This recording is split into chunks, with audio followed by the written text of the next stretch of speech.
I'm Julie Zenner along with Dennis Anderson, and here's what's coming up on Almanac North. With the primary behind her, one of Duluth's final two candidates for mayor steps up her game on the campaign trail. Emily Larson is here for a conversation. If you've been on the road in recent days, you've likely run into detours and construction projects. When will it end? We have the latest updates. And trail goers have more to be thankful for as Duluth receives money to expand out west. Plus, the week's business news next on Almanac North.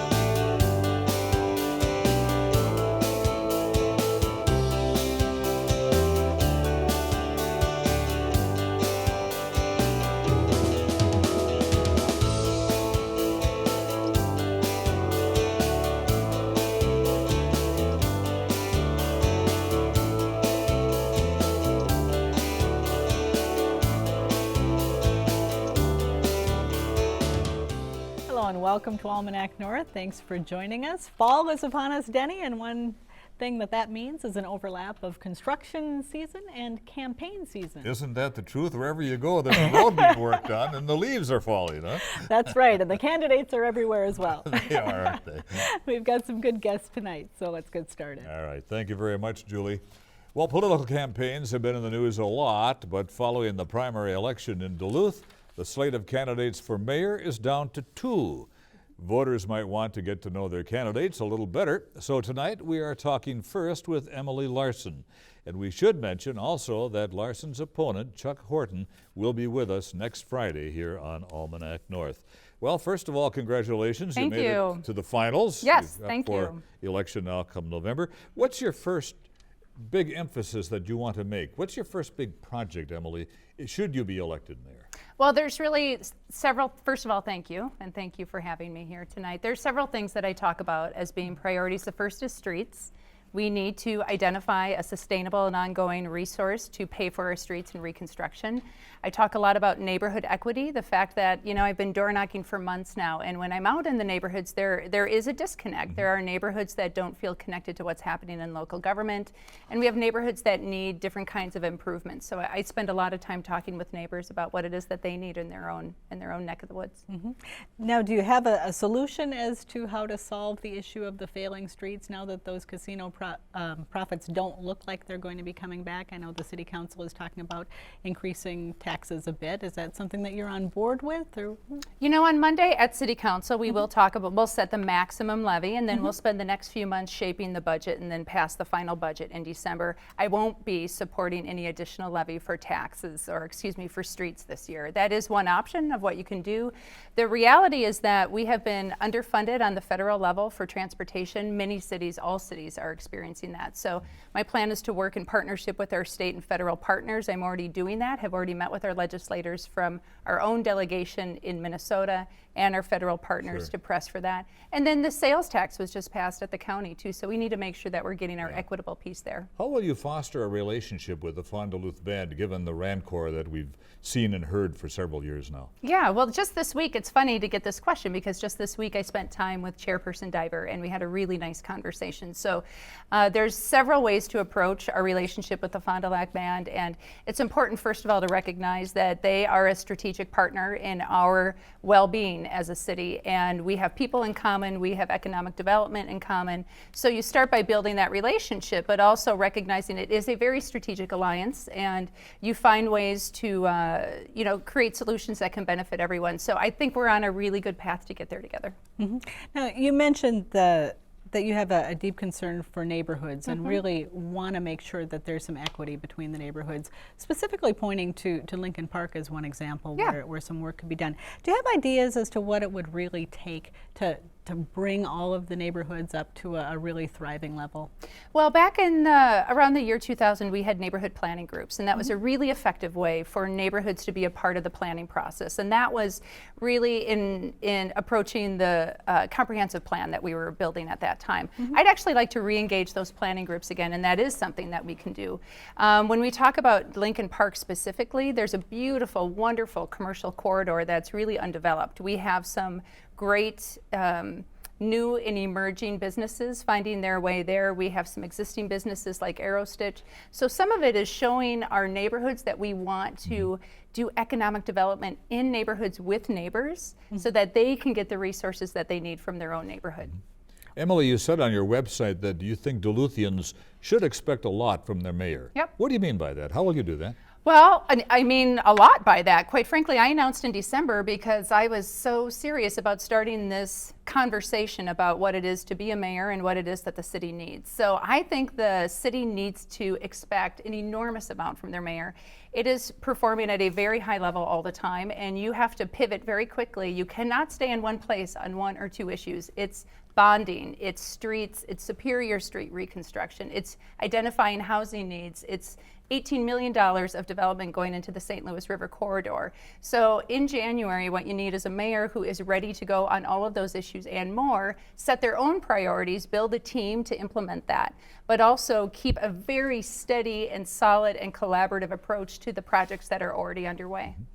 Of course, Mayor Don Ness has been very popular during his time and could potentially be a tough act to follow. Are you concerned about that at all, or ready for the job?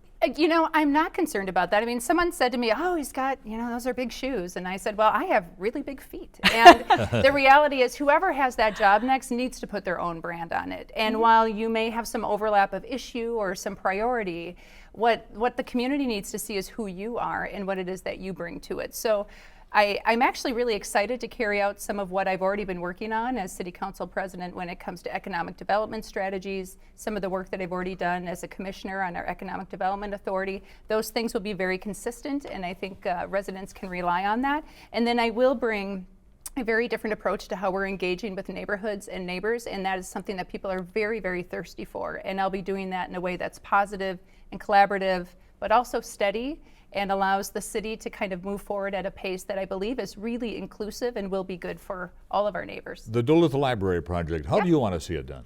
Well, we put a pause on it, which I supported, because really we were at a point that it was very clear that we needed to prioritize the streets conversation. That happened around the same time that we got news on litigation. So I was really happy that we paused that. I have two ideas for the library. One is I would really like to expand our hours overall, and we can do that in a fiscally responsible manner, and we can do that in partnership with contracts for our staff.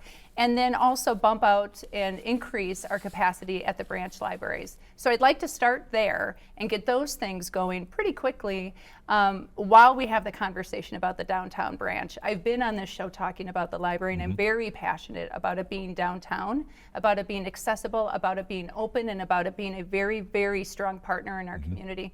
So whether we rehabilitate the downtown branch, that's fine. If we choose to build somewhere else, that's fine too. I'm not coming in with a specific agenda about what it has to be, but I am committed to the conversation that we need to address the structural issues at the library while also addressing the other needs. Now that the primary is over, you're down to two, you and Chuck Horton. What's your strategy? How are you going to really differentiate yourself from your opponent? Well, I think that happens very naturally, actually. And what I find is that if you spend your time differentiating yourself from your opponent, you're not talking about your own vision. And this campaign has always been driven by vision and by being very assertive in how we're connecting with voters. I've been door knocking since April. I think I've door knocked 2,000 voters directly. But I have 240 volunteers actually that I brought in. So we had the primary on Tuesday. On Wednesday, we had volunteers back at the doors. I'll be out 5 hours tomorrow, door knocking, and 5 more on Sunday. So we're just plowing ahead as we have been. Let's get back to the housing issue for just a moment, Emily. You've said there's an affordability gap. How would you try to close that gap? Well, there's two things already happening. Actually, there is funding available through the legislature approved by the governor that we're not we're not accessing yet, and it's for workforce housing. So it is for that gap of people who are working but maybe not at a threshold where they can buy a $200,000 house. So there's some money actually already available. And then we work with our partners that are already doing things. The City of Duluth is applying for a National Disaster Resiliency Grant. That's going to be about $50 million coming into the Lincoln Park and Western neighborhoods. And part of that is to identify needs in housing and to help people bridge that affordability gap for both home ownership and energy. All right, thank you very much. Well, we're going to have to cut it short right That's there. too bad. And Emily Larson. He'll be back. He'll be back, mayor candidate for the city of Duluth. We should also mention again that Chuck Horton, who is also a candidate for Duluth mayor, will be with us next week. Thank you, Emily. Thank you.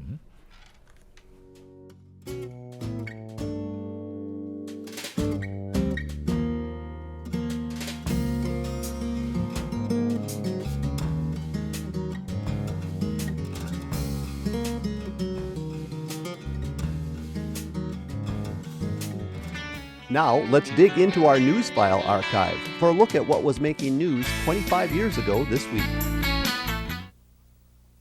If you've ever wondered what's on the bottom of Lake Superior, here's just a sample.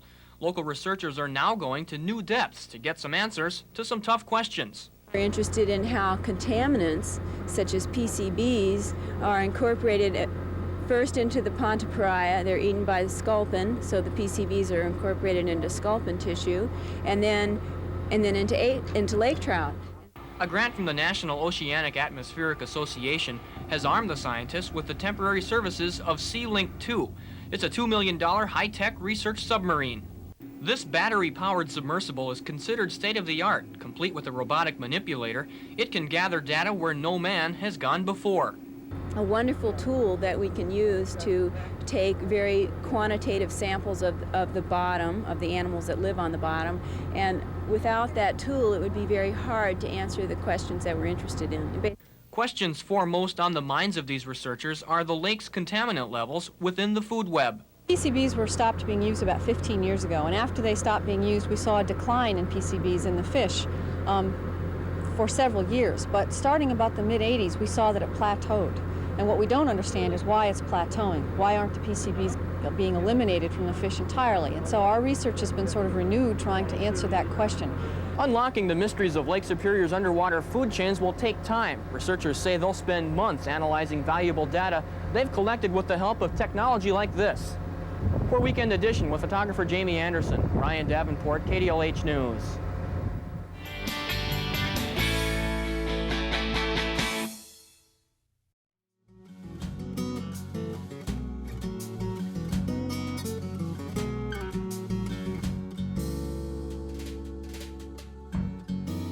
Normally, summer is referred to as construction season, but it is now officially fall, and construction projects, it seems, are at their peak.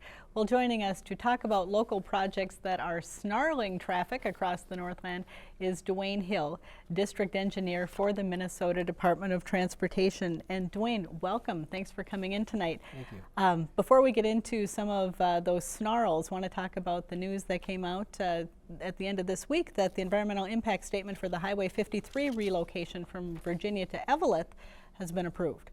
What does that mean? Well, that means today the record of decision was published in the Federal Register for our the decision of the alignment. So we will be building the E2 alignment, which is the one that we stated was our preferred alternative.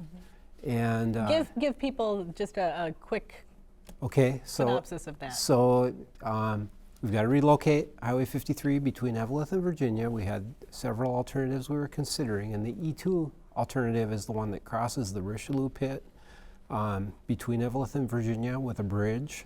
It's about 3 miles of regrading Highway 53, a 1,100-foot bridge. The bridge will be 200 feet off the water across the pit. It'll provide 4 lanes and a trail, a bike trail that will cross the bridge, 14 feet wide. And it's a really big event to have that decision made. So what does this mean in terms of the timeline? So our project timeline is on a fast track. We had an easement for where the existing road was that expires on or expired on May 5th, 2017. And so we've been working hard to try to get this project underway so that there's a chance that we could complete it by then.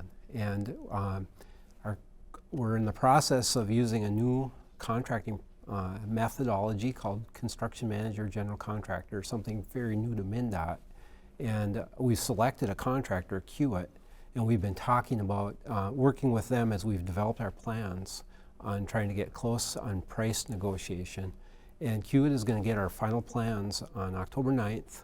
They'll be giving us a bid on October 23rd, and if the bid is within a certain range of our estimate, we plan to award a contract by the end of October, and they'll be starting work in November. Myself and thousands of other Duluthians have driven Grant Avenue a lot this summer. Where are we in that project, and will you meet your timeline to get at least stage 1 wrapped up before the snow flies? So we will wrap it up before the snow flies. There will be 4 lanes for the winter, 4 lanes of traffic, and there might be some work that is not completed on that project this year, but by the early November, we'll be ready for winter. Okay, and you plan to have that done sometime in 2016 completed? Well, that's a 2-phase project. We have 1 more contract to let. So from Beck's Road coming back to the end of the work that they're doing this summer, we have that work that we're going to do next year, and it'll all be completed by the end of next year. But it will be back to 4-lane for the winter. It will, yes. Anyone who travels back and forth between the Twin Ports is wondering what's going on with the Bong. The Bong Bridge project is a low slump overlay and bridge rehabilitation project that also involves painting. And that project is supposed to be not completed, but have it open to traffic by the end of October. Do you have any idea what the size of your labor force is on the projects locally? I couldn't. Okay. That's one thing I don't have for you. I'm sorry. I'm so sorry. I just noticed there are a lot of people working. There are a lot of people. In fact, we have $110 million worth of projects that were awarded this year, contracts that were awarded, and it's a large labor force working across the Northland on those projects. Is that an unusual amount? It's a kind of, for the recent years, it's rated about average for what we've been doing in northern Minnesota the last 4 or 5 years. Next year is going to be a very big year with the Highway 53 project, and then the rest of our program. What else is on is there the Cross Range Highway? How's that coming? 169. We have a expansion project on that corridor that's going to begin next summer. On the taconite end, about a 2-mile segment of that roadway is going to be expanded from 2 lanes to 4 lanes, and we still have a 2-lane gap in that expressway, but we're nipping away at it. And Highway 53 resurfacing up in the Miller Hill area is always a challenge, I imagine. It is, and you can see it on the... Well, a lot of traffic. There's a lot of traffic. It's really difficult to get through right now. They're doing a mill and overlay project. It will be done by the end of October. They're kind of phasing it in 2 halves so that we don't affect traffic the whole length of the corridor at once. At the end of October, that will be done. It seems kind of late for some of these projects to be kicking in. Is that unusual? Well, the contractors in our area are very busy. They all have full plates because of the amount of work that we had and the amount of work that St. Louis County has and the city of Duluth has. And what they like to do is keep their workforce working through the whole summer, right up till when the snow flies. And so usually we see activity right till deer season, and somehow it magically gets done. At what temperature do you have to stop using concrete, pouring concrete? So, well, concrete creates its own heat. So as you can go a little later in the year then. You can go later as long as you cover it up to protect it from the frost. So if you put blankets over it, the heat of the curing concrete creates enough heat to keep it from freezing.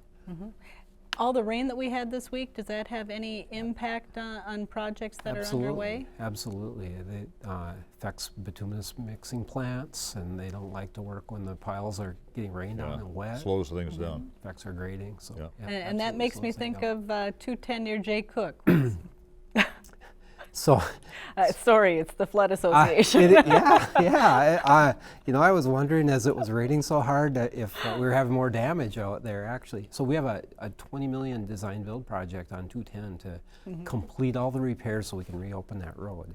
And that began early this summer, and during the course of the whole summer they were doing lots of work gaining information at the different repair sites so we could do the design. And the design is on some of them has been complete, and they're actually finally starting doing some of the repairs.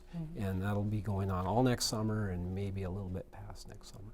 All right. Well, I don't know if people are anticipating winter eagerly, but the cones coming down perhaps is something to look forward to. Sure. All right. Thanks so much, Duane. You're Appreciate welcome. you coming. Thanks for the update, Duane.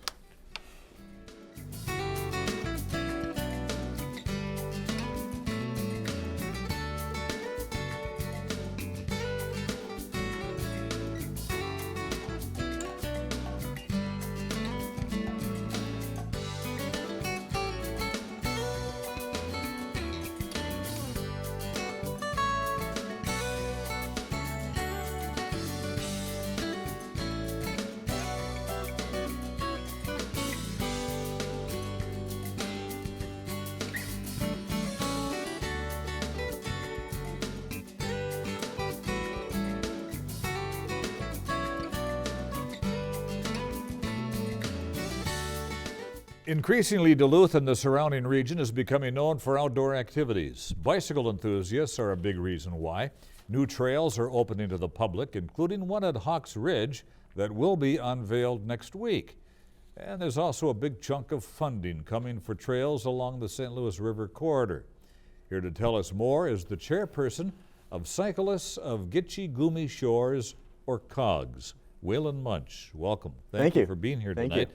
Well, so there's a new trail system coming to Hawk Ridge. Tell us about that. Correct. The Hawk Ridge Trail was just completed this summer by our own in-house trail building crew that COGGS employs, and I can honestly say it is my favorite trail I've ridden, and I've ridden my mountain bike a lot of places around the country. Where does it begin? Where does it end? It begins and ends right on Skyline Parkway. One end is near the Hawk Ridge Bird Observatory, and then down at the very opposite end where Hawk Ridge basically turns into Seven Bridges Road. And really? It's parallel to Skyline Parkway the entire way. It's right on top So of it's a few miles long. Yes, it's about 2.5 miles long, paralleling the road. Just beautiful views the entire way. Why is this a significant addition to the trail system in Duluth? So, aside from being just a phenomenal, beautiful trail, this trail is part of the Duluth Traverse, which is providing these connections to and from existing trail centers, existing parks, through an abundance of different neighborhoods. And now we have all these trail clusters to begin with, and we're trying to find ways that we can connect them. So the Hawk Ridge Trail is that first link in connecting a trail center at Lester Park to what we have existing at Hartley Park. And that these connections are what really is making Duluth a unique riding experience. And multi-use trails in the St. Louis River corridor are also getting funding. How much and for what? That's correct. We received a few pieces of great news in the past few weeks. We were awarded two large grants on both the state and federal level, one in the amount of $150,000 and one for $250,000.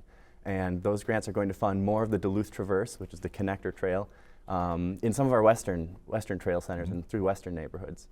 Now we're watching some pretty intense trail riding going on. Is this what we can expect on these trails, So or could novices like me perhaps get out there? These are certainly fun videos, and they're great. They're great to share. But the Duluth Traverse is meant to be a very beginner-friendly, inviting trail. It's meant to be that trail that you get your kids out on. It's a trail that maybe someone who's curious, someone who's dusting their bike off, pulling it out of the garage for the first time in 20 years. It's meant for everybody. It's going to be about 3 feet wide, still natural surface, dirt trail. It's going to have that off-road feel to it, but very wide, very inviting, very forgiving. What does it take to get funding for trail systems? Is it competitive? It is a very competitive grant process, and we are very fortunate to our volunteer base. We have some very skilled grant writers within our own circles who have put a lot of time and effort into writing successful grants. This is not the first time that we've been successful in receiving grants before. So we've never received funding to this level, winning 2 large grants in one summer. But it's great to see it happen and to see their efforts paying off. Who maintains these trails once they're built? It's all done by volunteers. So COGGS, myself, our entire board of directors, we're all volunteers. All the money we raise goes right into constructing the trails, by paying trail workers, by purchasing tools and equipment. And we have weeknight volunteer outings. We put together large weekend days, and in total, COGGS last year put on about 4,000 volunteer hours of labor. and I expect we'll exceed that this year. Oh, very good. Well, Waylon, thank you very much. Thank you. Appreciate you coming in tonight. Thank you. All right.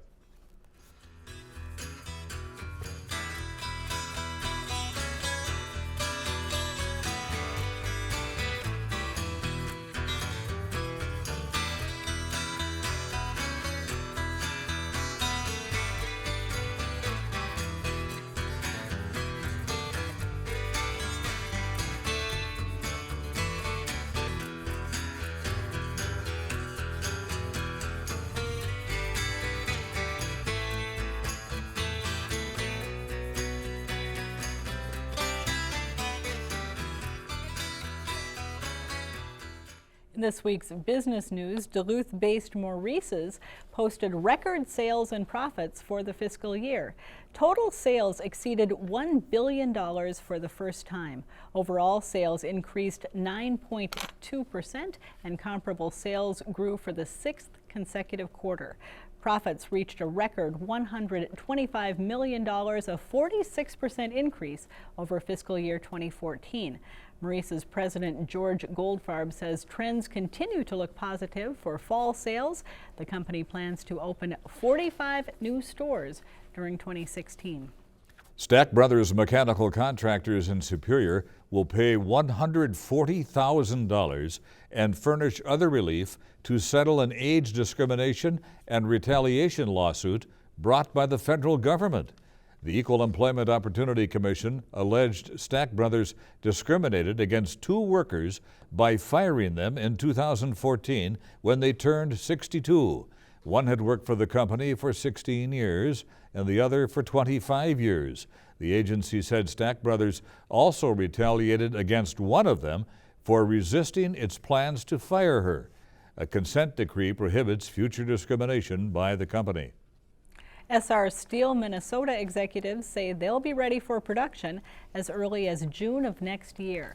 Nonetheless, the mining company does face challenges. Its executives have been working with state officials in an attempt to renegotiate a loan agreement that provided SR with approximately $67 million in public funding for its project.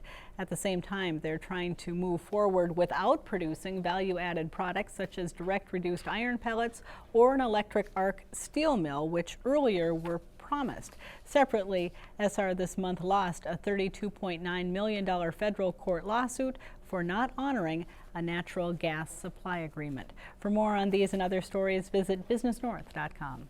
Well, if you have a comment about tonight's show, we'd love to hear from you. Dial 218-788-2849 to leave a message or send an email to almanacnorth@wdsc.org.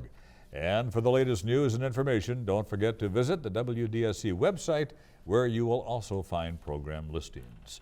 Julie, one more nice, almost summer-like weekend ahead. Yeah, it seems like we're starting to get a little spoiled around here. Could see the sun on Saturday, maybe Sunday too. All right. I'm eager to get around the fog. Well, for Julie and the crew here at Almanac North, thank you very much for tuning in. I'm Dennis Anderson. Have a great weekend. Good night, everybody, and be kind.